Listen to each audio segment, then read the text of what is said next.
हम एक बहुत बड़ा कदम उठा रहे हैं।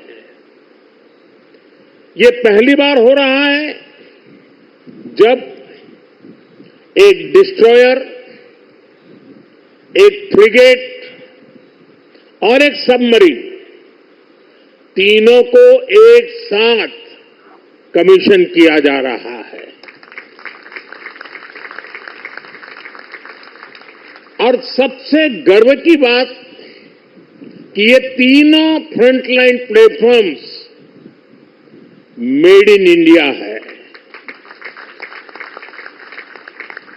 मैं भारतीय नौसेना को, इनके निर्माण कार्य से जुड़े सभी साथियों को, इंजीनियर्स को, श्रमिकों को और पूरे देश को बधाई देता हूं। साथियों, आज का एक कार्यक्रम हमारी गौरवशाली धरोहर को भविष्य की आकांक्षाओं से जोड़ता है। लंबी समुद्री यात्राएं, commerce, naval defence, ship industry, इसमें हमारा एक समृद्ध इतिहास रहा है।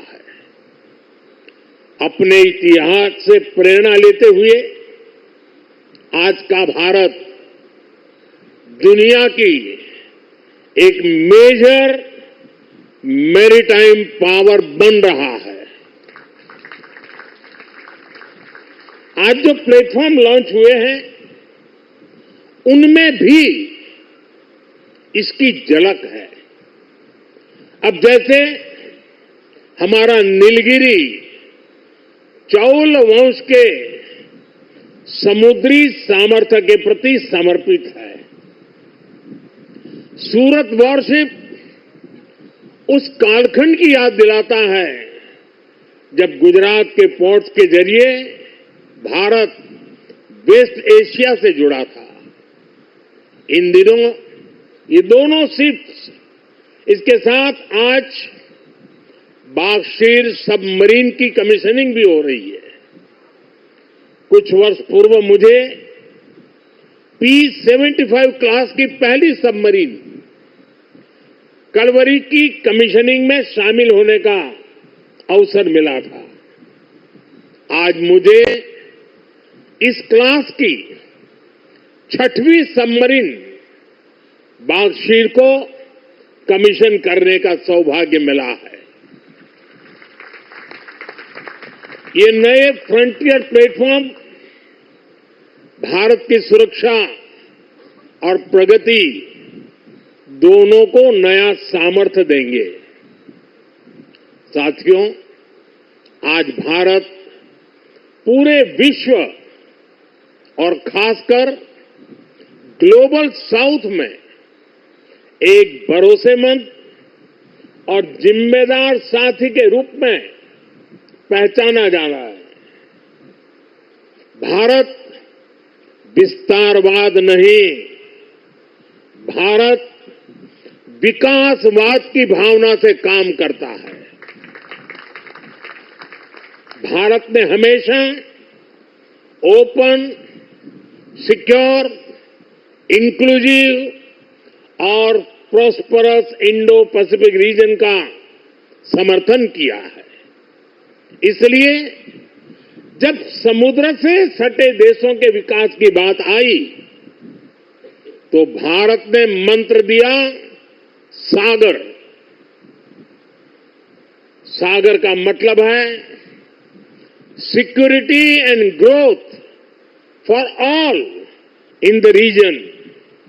हम सागर के विजन के साथ आगे बढ़े। जब भारत के सामने G20 की प्रेसिडेंसी संभालने का दायित्व आया तो दुनिया को हमने मंत्र दिया one earth, one family, one future. जब दुनिया कोरोना से लड़ते हुए पस्त पड़ रही थी तब भारत ने विजन दिया वन अर्थ, वन हेल्थ। हम पूरे विश्व को अपना परिवार मानकर चलते हैं। हम सबका साथ सबका विकास उस सिद्धांत पर विश्वास करने वाले लोग हैं और इसलिए इस पूरे क्षेत्र की रक्षा सुरक्षा भी भारत अपना दायित्व समझता है। साथियों, ग्लोबल सिक्योरिटी, इकोनॉमिक्स और जियो पॉलिटिकल डायनेमिक्स को दिशा देने में भारत जैसे मैरीटाइम नेशन की भूमिका बहुत बड़ी होने वाली है। आर्थिक प्रगति और एनर्जी सिक्योरिटी के लिए ये जरूरी है कि ट्रेडिशनल वाटर्स को प्रोटेक्ट किया जाए, टेरिटोरियल वाटर्स को प्रोटेक्ट किया जाए, फ्रीडम ऑफ नेविगेशन को इंश्योर किया जाए और ट्रेड की सप्लाई लाइन और सी रूट्स सुरक्षित हो।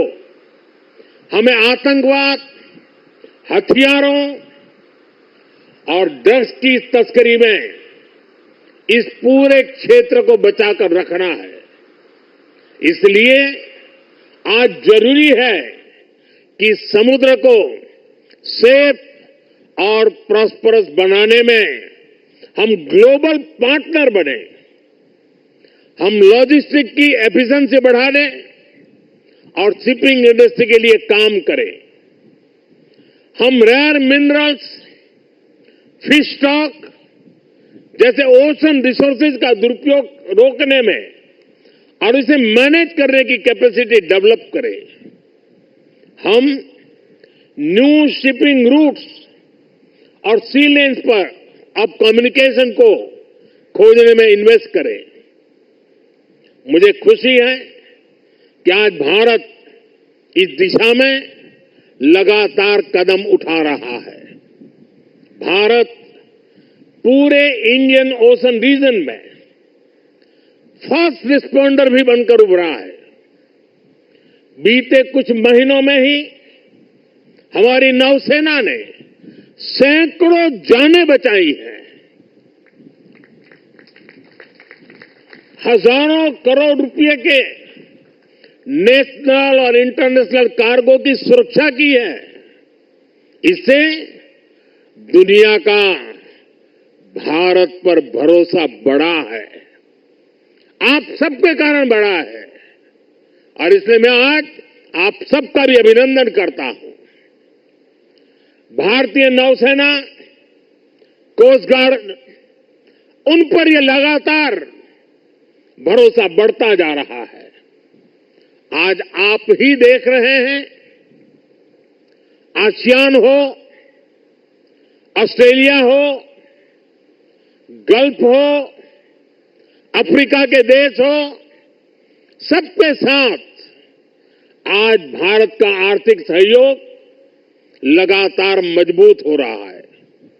संबंधों की इस मजबूती में इंडियन ओशन रीजन में भारत की उपस्थिति, भारत का सामर्थ्य एक बहुत बड़ा आधार है और इसलिए आज का ये आयोजन सैन्य दृष्टि के साथ ही आर्थिक दृष्टि से भी उतना ही अहम है। साथियों, 21वीं सदी के भारत का सैन्य सामर्थ्य भी अधिक सक्षम हो, आधुनिक हो, ये देश की प्राथमिकताओं में से एक है।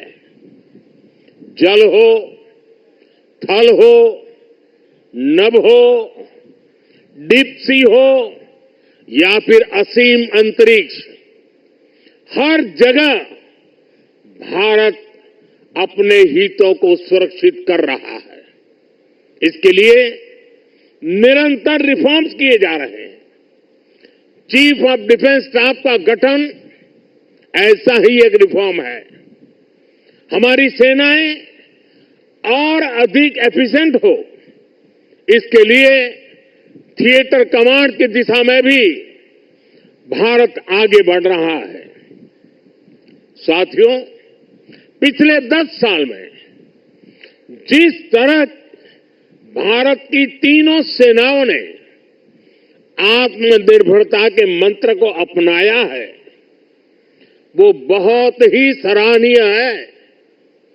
संकट के समय दूसरे देशों पर भारत की निर्भरता कम से कम हो, इस गंभीरता को समझते हुए आप सभी इस काम को आगे बढ़ा रहे हैं, नेतृत्व दे रहे हैं। हमारी सेनाओं ने 5,000 से ज्यादा ऐसे साजो सामान और उपकरणों की लिस्ट तैयार की है जो अब वो विदेशों से नहीं मंगाएगी। जब भारत का सैनिक भारत में बने साजो सामान के साथ आगे बढ़ता है तो उसका आत्मविश्वास भी कुछ अलग ही होता है। पिछले 10 साल में कर्नाटका में देश की सबसे बड़ी हेलीकॉप्टर बनाने वाली फैक्ट्री शुरू हुई है। सेनाओं के लिए ट्रांसपोर्ट एयरक्राफ्ट बनाने वाली फैक्ट्री शुरू हुई है।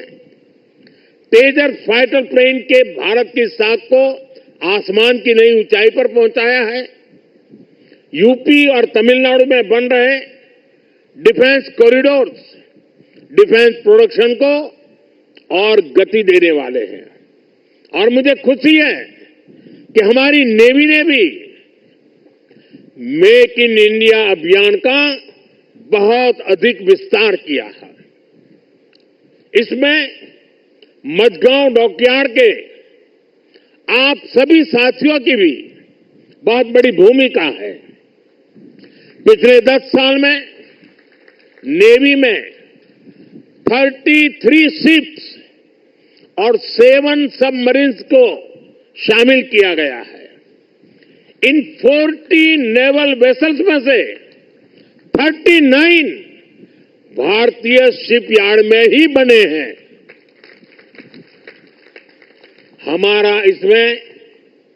हमारा भव्य विराट आईएनएस विक्रांत एयरक्राफ्ट कैरियर और आईएनएस अरिहंत और आईएनएस अरिघात जैसी न्यूक्लियर सबमरीन भी शामिल है।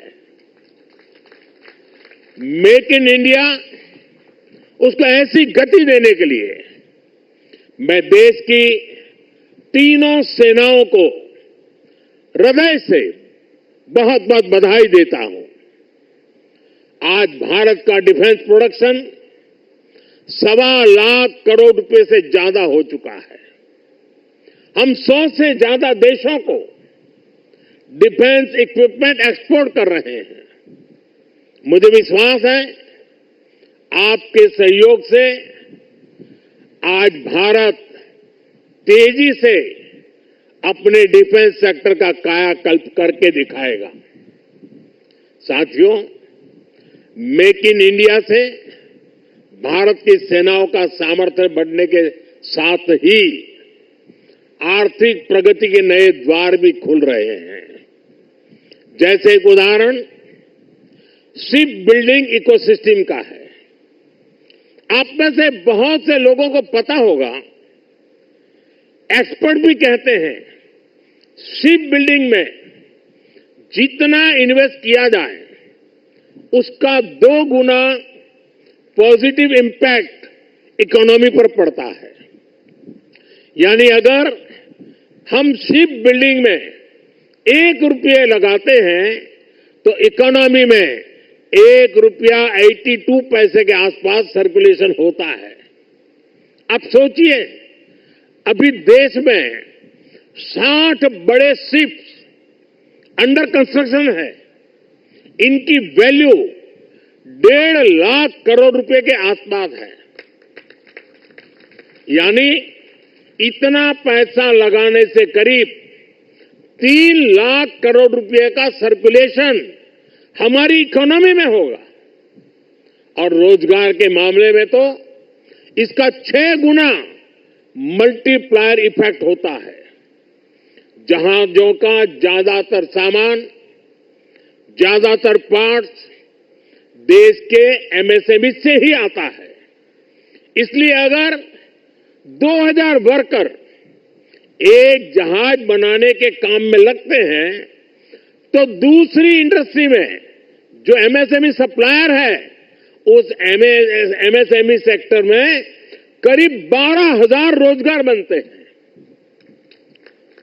साथियों, आज भारत दुनिया की तीसरी बड़ी इकोनॉमी, आने वाले सालों में सैकड़ों नए शिप्स की, नए कंटेनर्स की जरूरत भारत को होगी। इसलिए पोर्ट लेड डेवलपमेंट का मॉडल हमारी इकोनॉमी को गति देने वाला है, रोजगार के हजारों नए मौके बनाने वाला है। साथियों, इस क्षेत्र में कैसे रोजगार बढ़ रहा है, इसका एक उदाहरण सी फेरर्स की संख्या भी है। 2014 में भारत में सी फेरर्स की संख्या 1.25 लाख से भी कम थी। आज ये 2 गुने से भी अधिक बढ़कर लगभग 3 लाख तक पहुंच चुकी है। आज भारत सी फेरर्स की संख्या में विश्व में टॉप 5 में आ गया है। साथियों, हमारी सरकार का तीसरा कार्यकाल अनेक बड़े निर्णयों के साथ शुरू हुआ है। तेज गति से हमने नई नीतियां बनाई हैं, देश की जरूरतों को देखते हुए नए कार्य शुरू किए हैं। देश के हर कोने, हर सेक्टर का विकास हो, इस लक्ष्य के साथ हम चल रहे हैं। पोर्ट सेक्टर का विस्तार भी इसका ही हिस्सा है। हमारे तीसरे टर्म के पहले बड़े फैसलों में से था महाराष्ट्र के वाढवण पोर्ट को मंजूरी। 75,000 करोड़ रुपए के खर्च से इस आधुनिक पोर्ट के निर्माण का काम शुरू भी हो चुका है। इससे भी महाराष्ट्र में रोजगार के हजारों नए अवसर बनने वाले हैं। साथियों, बहुत लंबे समय तक बॉर्डर और कोस्टलाइन से जुड़े कनेक्टिविटी इंफ्रास्ट्रक्चर पर उतना ध्यान नहीं दिया गया। बीते 10 सालों में इसके लिए भी अभूतपूर्व काम हुआ है। 2 दिन पहले ही मुझे जम्मू कश्मीर में सोनमर्ग टनल का लोकार्पण करने का अवसर मिला है। इससे करगिल, लद्दाख जैसे हमारे सीमावर्ती इलाकों तक पहुंचना, उसमें बहुत आसानी होगी, सुलभ होगी। पिछले साल अरुणाचल प्रदेश में सेला टनल का लोकार्पण हुआ है। ये एलएसी तक हमारी सेना की पहुंच को आसान बना रही है। आज शिंकुल्ला टनल और जोजिना टनल जैसे अनेक क्रिटिकल इंफ्रास्ट्रक्चर पर तेजी से काम चल रहा है। भारत माला परियोजना से बॉर्डर एरिया में शानदार नेशनल हाईवे का नेटवर्क बनाया जा रहा है। वाइब्रेंट विलेज प्रोग्राम आज बॉर्डर के गांवों के विकास में अहम भूमिका निभा रहा है। बीते दशक में अपने दूर सुदूर के आइलैंड पर भी हमने फोकस किया है। जहां कोई भी नहीं रहता, उन आइलैंड्स की भी रेगुलर मॉनिटरिंग की जा रही है। इतना ही नहीं, अब उस आइलैंड की नई पहचान भी बनाई जा रही है, उन्हें नया नाम दिया जा रहा है। इतना ही नहीं, हिंद महासागर में समुद्र तल पर भी जो समुद्री पर्वत या सी माउंट है, उनका भी नामकरण किया जा रहा है। पिछले साल भारत की पहल पर इंटरनेशनल संस्था ने 5 ऐसे स्थानों को नाम दिए हैं। हिंद महासागर में अशोक सी माउंट, हर्षवर्धन सी माउंट, राजराजा चोल सी माउंट, कल्पतरु रीज और चंद्रगुप्त रीज भारत का गौरव बढ़ा रहे हैं। साथियों, हम सब जानते हैं भविष्य में असीम अंतरिक्ष और डीप सी दोनों का कितना महत्व है। इसलिए आज स्पेस और डीप सी दोनों जगह भारत अपनी क्षमताओं को बढ़ा रहा है। हमारा समुद्रयान प्रोजेक्ट वैज्ञानिकों को समंदर में 6000 मीटर की उस गहराई तक ले जाने वाला है जहां कुछ ही देश पहुंच पाए हैं। यानी भविष्य की किसी भी संभावना पर काम करने में हमारी सरकार कोई कसर बाकी नहीं छोड़ रही है। साथियों, 21वीं सदी का भारत पूरे आत्मविश्वास के साथ आगे बढ़े, इसके लिए ये बहुत जरूरी है कि हम गुलामी के प्रतीकों से भी मुक्त हो। और हमारी नौसेना ने इसमें भी नेतृत्व दिखाया है। नौसेना ने अपने ध्वज को छत्रपति शिवाजी महाराज की गौरवशाली परंपरा से जोड़ा है। नेवी ने एडमिरल रैंक के एप्लेट भी छत्रपति शिवाजी महाराज की परंपरा के अनुसार रिडिजाइन किए हैं। मेक इन इंडिया का अभियान, भारत की आत्मनिर्भरता का अभियान भी गुलामी की मानसिकता से मुक्ति को बढ़ावा देता है। मुझे विश्वास है आप सभी ऐसे ही देश को गौरव से भरे पल देते रहेंगे। हर वो काम जो भारत को विकसित बनाने में योगदान दे, वो हमें मिलकर करना है। हमारे दायित्व अलग हो सकते हैं, लेकिन सबका ध्येय एक ही है, विकसित भारत। आज जो ये नए फ्रंटियर प्लेटफॉर्म देश को मिले हैं, इनसे हमारे संकल्प को मजबूती मिलेगी। और साथियों, जरा हल्की फुल्की बात करनी है तो मेरा अनुभव रहा है, मैं सेना के जितने भी कार्यक्रमों में गया हूं, अगर खाने में सबसे उत्तम व्यवस्था किसी में है तो नेवी में है।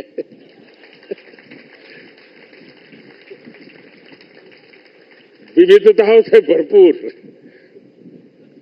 अब आज उसमें सूरत शिप जुड़ गया है।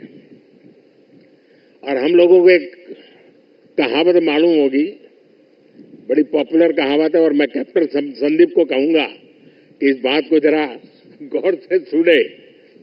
वो कहावत है, सूरत का जमण और काशी का मरण।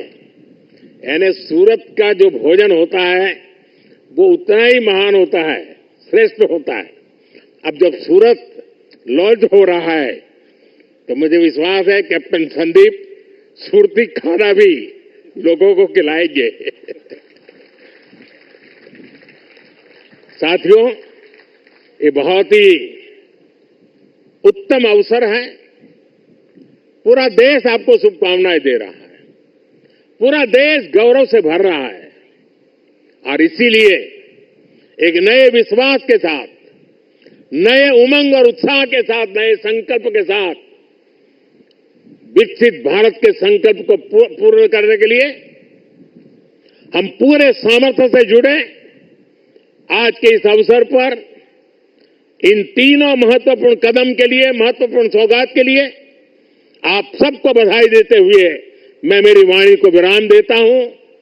आप सबको बहुत बहुत शुभकामनाएं। पूरी ताकत से मेरे साथ बोलिए, भारत माता की। कम से कम इस कार्यक्रम में वो आवाज सबसे ज्यादा गूंजनी चाहिए। भारत माता की, भारत माता की, भारत माता की। बहुत बहुत धन्यवाद।